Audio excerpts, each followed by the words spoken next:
नमस्कार दोस्तों, स्वागत है आपका इंडिया अपडेट में। और आज के अपने इस वीडियो में हम रशिया की स्पुतनिक वी कोरोना वैक्सीन को लेकर आ रहे एक बहुत बड़े खबर के बारे में बात करेंगे। दरअसल दोस्तों, रशिया के जिस कोरोना वैक्सीन को लेकर WHO, अमेरिका और दुनिया के तमाम बड़े बड़े एक्सपर्ट शुरू से ही भरोसा नहीं दिखा रहे थे,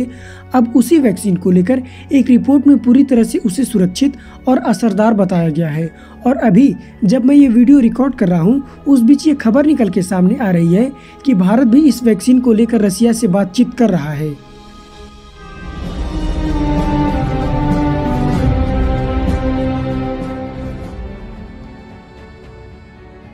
दोस्तों, जैसा कि आप सभी लोगों को याद होगा कि रशिया ने पिछले महीने ही दुनिया में सबसे पहले कोरोना वायरस का वैक्सीन बनाने का दावा किया था। हालांकि रशियन वैक्सीन पर WHO, अमेरिका और दुनिया के तमाम बड़े बड़े एक्सपर्ट शुरू से ही भरोसा नहीं दिखा रहे थे। लेकिन दोस्तों, अभी एक ताज़ा स्टडी में रूस की उसी वैक्सीन को पूरी तरह से सुरक्षित और असरदार बताया गया। दरअसल दोस्तों, दी लैंसेट में शुक्रवार को प्रकाशित एक रिपोर्ट के मुताबिक शुरुआती स्टेज के नॉन रैंडमाइज्ड वैक्सीन ट्रायल में दवा के अच्छे नतीजे सामने आए हैं और वैक्सीन के 2 फॉर्मेशन में 76 लोगों पर ट्रायल के बाद 42 दिनों में सेफ्टी प्रोफाइल का पता लगा। साथ ही 21 दिनों के भीतर ही सभी वॉलंटियर्स में एंटीबॉडी का अच्छा रिस्पांस देखने को मिला। दोस्तों, यहाँ हम आपको बता दें कि शोधकर्ताओं ने रिपोर्ट में ये भी दावा किया है कि 28 दिनों में वैक्सीन एक टी बॉडी सेल्स को भी जनरेट करता है, जो बॉडी को वायरस से लड़ने की ताकत देती है। और ये रिपोर्ट 42 दिनों तक चलने वाले इस छोटे स्तर के 2 ट्रायल पर आधारित है। दोस्तों, यहाँ पर यह भी जानना आवश्यक है कि पहले ट्रायल में वैक्सीन के फ्रोजन फॉर्मुलेशन और दूसरे ट्रायल में फ्रिज ड्रायर फॉर्मुलेशन की जांच की गई और वैक्सीन के दोनों हिस्से, जिनमें ह्यूमन एडिनो वायरस टाइप 26 और ह्यूमन एडिनो वायरस टाइप 5 का रिकॉम्बिनेंट शामिल है, जो कोरोना वायरस के स्पाइक प्रोटीन के रूप में मॉडिफाई किया गया था। दोस्तों, दोनों स्टेज के ट्रायल में दवा की पूर्ति और उसे स्टोर करके रखने की भी पूरी ध्यान रखा गया था। और ये वैक्सीन हाथ की मांसपेशियों के जरिए शरीर में दाखिल की जाती है, जिसके बाद ह्यूमन सिस्टम इस पर असर दिखाना शुरू कर देता है और एंटीबॉडी और टी सेल जनरेट होने के बाद शरीर में फैले वायरस और SARS-CoV-2 के इन्फेक्ट सेल्स को अपना निशाना बनाता है। दोस्तों, यहाँ हम आपको एक बार फिर से बता दें कि रूस की इस वैक्सीन का नाम स्पुतनिक वी है, जिसे Gamaleya national research center for epidemiology और माइक्रोबायोलॉजी ने मिलकर विकसित किया है। वहीं दोस्तों, इस शोध के प्रमुख लेखक डेनिस लोगुनोव ने बताया है कि एडिनो वायरस वैक्सीन के मानव कोशिका में दाखिल होते ही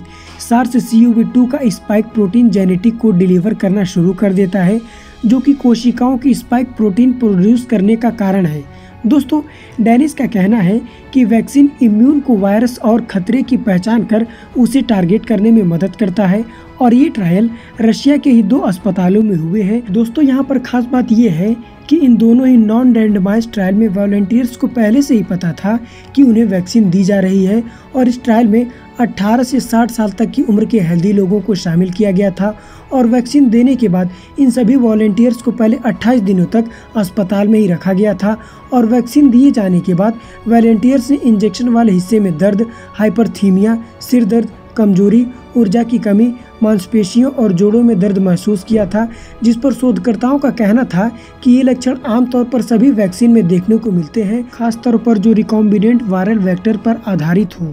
इसके अलावा दोस्तों, अगर आप किसी भी वैक्सीन की ह्यूमन ट्रायल के बारे में जानना चाहते हैं तो इस पर हमने पहले से ही वीडियो को बना रखा है, जिसका लिंक आपको वीडियो के कमेंट बॉक्स में मिल जाएगा। वहीं दोस्तों, जब मैं ये वीडियो रिकॉर्ड कर रहा हूँ, रूस की कोरोना वैक्सीन की आपूर्ति और उत्पादन को लेकर भारत और रूस के बीच कई स्तरों पर बातचीत चल रही है और इस बात की जानकारी को भारत में रूस के राजदूत निकोले कुदाशेव ने दिया है। दोस्तों, यहाँ हम आपको एक बार फिर से बता दें कि 11 अगस्त को रूस के राष्ट्रपति व्लादिमीर पुतिन ने दुनिया की पहली कोरोना वैक्सीन को लॉन्च किया था और इस वैक्सीन का नाम स्पुतनिक वी है। वहीं दोस्तों, एक समाचार पत्र ने अपने आधिकारिक सूत्रों के हवाले से लिखा है कि रूस ने भारत के साथ स्पुतनिक वी को लेकर सहयोग के तरीकों को साझा किया है और भारत सरकार फिलहाल इसका गहन अध्ययन करने में लगी हुई है। दोस्तों, रूस के राजदूत कुदाशेव ने कहा है कि कुछ जरूरी तकनीकी प्रक्रियाओं के बाद वैक्सीन बड़े पैमाने पर यानी कि अन्य देशों में भी इस्तेमाल की जा सकेगी और माना जा रहा है कि भारत के विदेश मंत्री S जयशंकर के हालिया रूस दौरे के दौरान